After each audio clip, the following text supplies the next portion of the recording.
Selamat datang teman-teman yang peduli. Hari ini kita berkumpul dalam satu tekad kuat, mengakhiri budaya perundungan.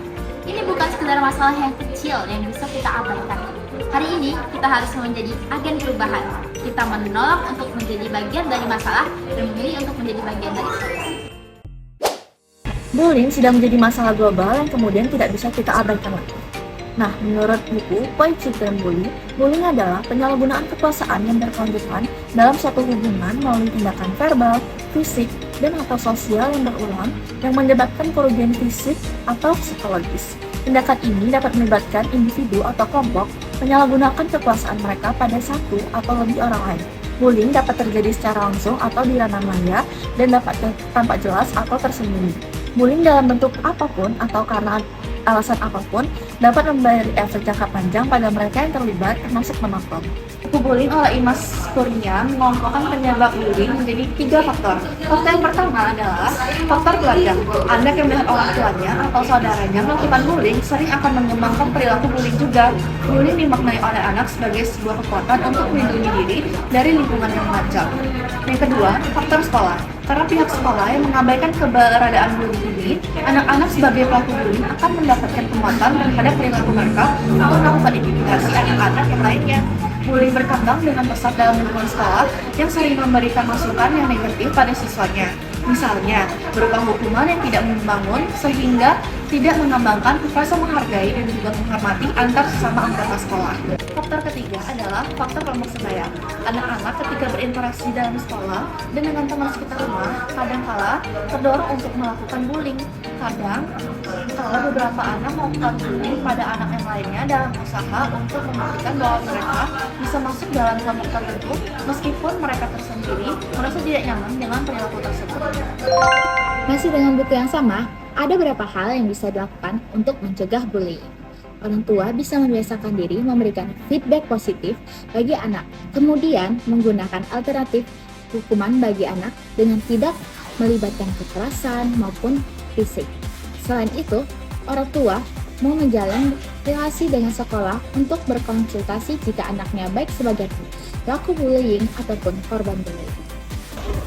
Bullying memberikan berbagai dampak kepada korbannya, seperti depresi, rendahnya kepercayaan diri, minder, pemalu dan penyendiri, merosotnya prestasi akademik, merasa terisolasi dalam pergaulan, terpikir atau bahkan mencoba untuk bunuh diri. Kami mengambil referensi dari film Indonesia yang berjudul Sajen. Film ini menceritakan tentang Sajen yang merupakan upaya sekolah untuk menenangkan arwah siswa yang bunuh diri akibat menjadi korban bullying di sekolah. Alanda berupaya untuk memutuskan rantai bullying. Berbeda dengan siswa lain yang pasrah saat Bianca, Davi, dan geng mereka berlaku seenaknya, Alanda berarti melawan. Misi Alanda membuat kedua sahabatnya, Riza dan Kera, cemas di suatu malam. Alanda jebak. Karena depresi, Alanda memutuskan untuk bunuh diri. Kemarahan Alanda membuat arwahnya tidak tenang dan mendorongnya membalas dendam ke orang-orang yang telah menghancurkannya. Jadi, contoh kasus di kehidupan nyata yang kami ambil adalah kasus yang mengejutkan publik akhir-akhir ini, yaitu tewasnya MR, berumur 11 tahun, siswa SD asal Banyuwangi yang gantung diri lantaran diduga kerap mengalami perundungan atau bullying dari teman-temannya. MR diduga mendapatkan perundungan di sekolah dan tempatnya mengaji karena tak memiliki ayah. Bapaknya meninggal 1 tahun yang lalu. Kehilangan ayah menjadi tekanan psikologis yang berat bagi MR. Saat luka itu belum sembuh, korban justru dibully lantaran peristiwa kehilangan tersebut. Sekolah dianggap tidak bertanggung jawab karena semestinya ada perhatian khusus saat ada perubahan sikap MR. Sebab pihak keluarga menyampaikan anaknya menjadi murung sejak dibully.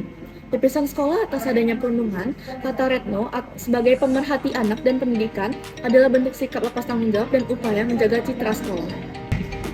Kita semua unik dengan keadaan masing-masing. Mari kita hargai perbedaan dan bangun lingkungan yang penuh kasih, sehingga setiap individu merasa dihormati dan termotivasi untuk menjadi versi lebih baik dari dirinya.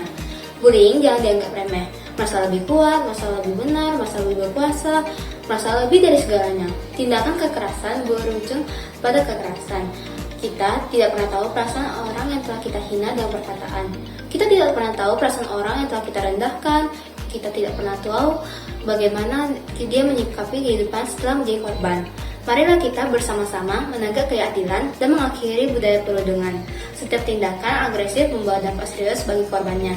Mari kita bersatu dan menghentikan perundungan dan menciptakan lingkungan yang aman dan menghormati setiap individu. Jadi, mari kita tepis bullying, gantikan jadi kegiatan yang membangun dan bermanfaat demi masa depan yang cerah. Terima kasih.